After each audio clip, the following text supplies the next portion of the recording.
1,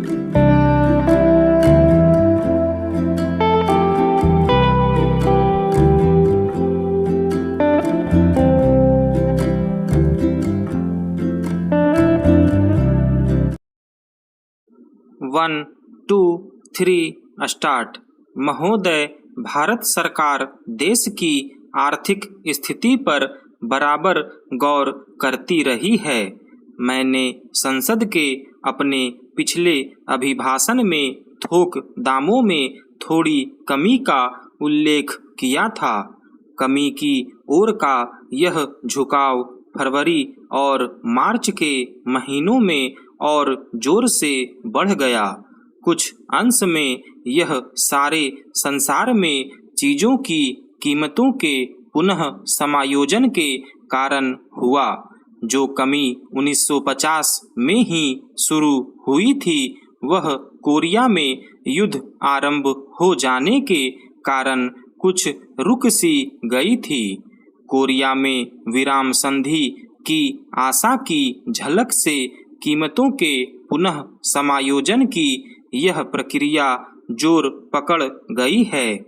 देश में अधिक उत्पादन होने से और उपभोक्ताओं द्वारा ऊंची कीमतों का अधिकाधिक विरोध किए जाने से इस पुनः समायोजन के झुकाव को और भी बल मिला है। रुपये और साख संबंधी सरकारी नीति ने भी जो भी मुद्रास्फीति रोकने के विचार से आरंभ की गई थी, दामों को गिराने में सहायता की है।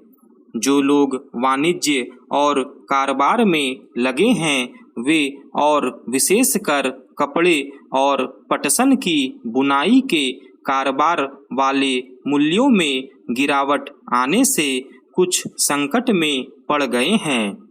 इससे हमारे निर्यात से जो आय होती है, उसमें भी कमी होने लग गई है। हमारी सरकार स्थिति को बहुत ध्यानपूर्वक देख रही है, जिससे इसका हमारे यहाँ के उत्पादन पर और लोगों को धंधा मिलने पर कोई बुरा प्रभाव न पड़े। उसका विचार है कि मूल्यों को एक उचित स्तर पर ठहरा देने के लिए जो कार्यवाही आवश्यक होगी, वह करेगी। इस बात की मुझे बड़ी प्रसन्नता है कि एक नया उत्पादन मंत्रालय स्थापित किया गया है। सरकार के कारखानों के उत्पादन का बड़ा महत्व है और इस काम के लिए एक नए मंत्रालय की स्थापना किए जाने से स्पष्ट है कि इस ओर विशेष ध्यान दिया जाएगा। सरकार ने पिछले वर्ष संसद को आश्वासन दिया था कि समाचार पत्रों संबंधी विविध प्रश्नों पर विचार करने के लिए एक पत्र आयोग नियुक्त किया जाएगा। आशा है कि सरकार निकट भविष्य में ही ऐसा आयोग नियुक्त करेगी। ऐसा सोचा गया है कि संसद के सामने समाचार पत्र कानून जांच समिति की सिफारिशों से उद्भूत एक विधेयक उपस्थित किया जाए। संसद का यह सत्र विशेष रूप से बजट का काम करेगा और दूसरे प्रकार के कानून बनाने के लिए शायद बहुत समय नहीं मिलेगा। 1952-53 के वित्तीय वर्ष के लिए भारत सरकार की आय व्यय का अनुमान पत्र पेश किया जाएगा और लोकसभा के सदस्यों को खर्च की मांगों पर विचार करके उनको पारित करना होगा। अंतरकालीन संसद के अंतिम सत्र के बाद सौराष्ट्र पोर्ट डेवलपमेंट लेवी का निरसन करने के लिए एक अध्यादेश जारी करना आवश्यक हो गया था।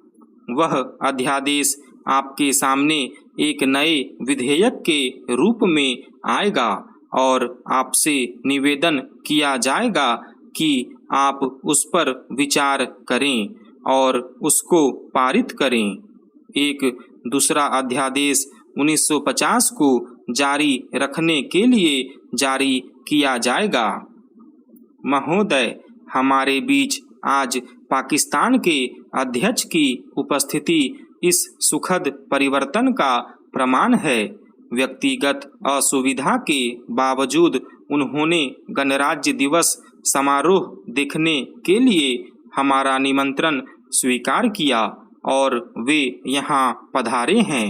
विदेशों के साथ महत्वपूर्ण संपर्क की दिशा में यह वर्ष चिरस्मरणीय रहेगा। इस वर्ष बाहर से कई एक सम्मानीय महानुभाव हमारे देश में आए। उनमें यूगोस्लाविया के राष्ट्रपति, चीनी लोकराज्य के प्रधानमंत्री, श्रीलंका के प्रधानमंत्री और इंडोनेशिया के प्रधानमंत्री का मैं विशेष उल्लेख करना चाहूँगा। इन महान नेताओं का स्वागत करना हमारा सौभाग्य था। रूस, चीन तथा अफगानिस्तान के सांस्कृतिक शिष्टमंडल भी इस वर्ष हमारे देश में आए। इन शिष्टमंडलों को भारत में बहुत लोकप्रियता मिली। ऐसे आगमनों और राष्ट्रों में सांस्कृतिक शिष्टमंडलों के आदान प्रदान की उपादेयता निश्चय ही बहुत अधिक है। संयुक्त राष्ट्र संघ के आदर्शों में हमारी आस्था यथापूर्ण स्थिर है।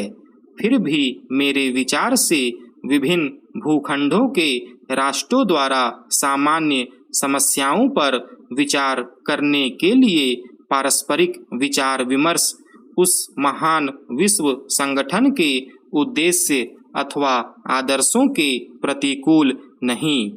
एशिया और अफ्रीका के राष्ट्र इंडोनेशिया में अपना एक सम्मेलन कर रहे हैं, जिसमें वे निजी समस्याओं पर विचार करेंगे। मुझे बहुत प्रसन्नता है कि बोगोर सम्मेलन और प्रस्तावित जकार्ता सम्मेलन का आयोजन करने में भारत कुछ सहायता कर सका है। यह सब कार्य निश्चय ही बहुत बड़े हैं।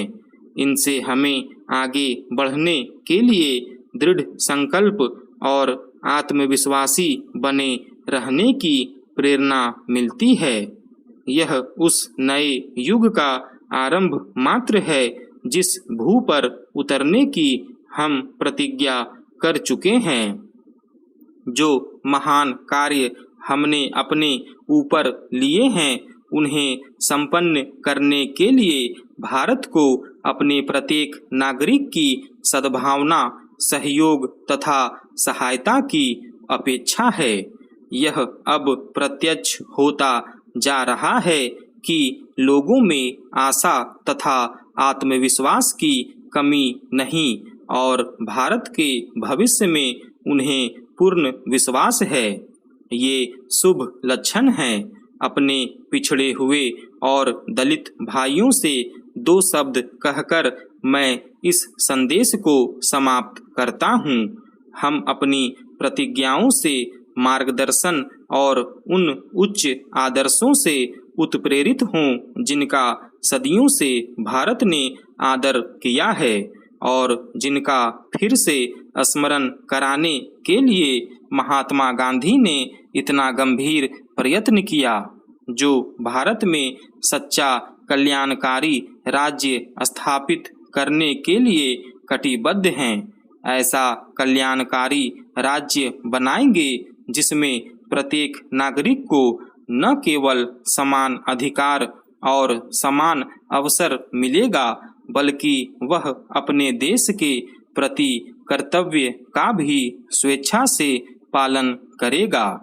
मेरी आज यह प्रार्थना है कि हमारा यह आदर्श ध्रुव तारे के समान हमारे पथ प्रदर्शन के लिए हमें प्रेरणा देने के लिए सदा हमारे सामने रहें।